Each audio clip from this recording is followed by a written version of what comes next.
Crimson Tide men's basketball wasn't the only Alabama connection in Cleveland this weekend, as the Yellowhammer state's long music history has a place in the American Songbook and Cleveland's Rock and Roll Hall of Fame.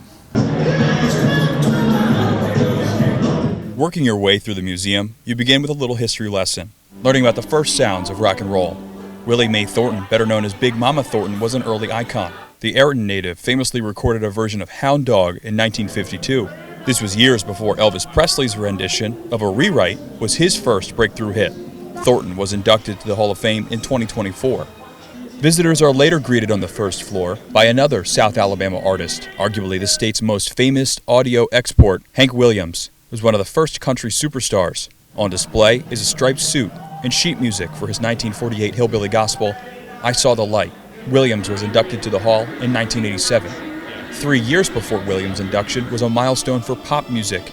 The year of 1984 has its own exhibit. It was the year MTV went nationwide. Purple Rain and Born in the USA, among a slew of other albums, were released. The Jacksons had their victory tour. And Tuskegee native Lionel Richie closed out the 1984 Olympics in Los Angeles wearing this bedazzled jacket. Richie himself was put in the Hall in 2022. Other standalone pieces on display throughout the museum include a sign for Muscle Shoals Fame Records. And in the Motown section, the Temptations are placed prominently.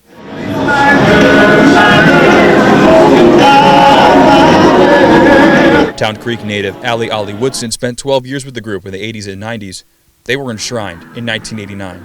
Athens native Brittany Howard of the modern roots rock band Alabama Shakes has a guitar up in the women's history section. Howard and bandmates Zach Cockrell and Heath Fogg all met as students in the Athens City school system.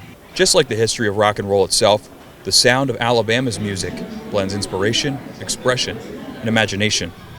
In Cleveland, Ohio, Simon Williams, Fox 54 News.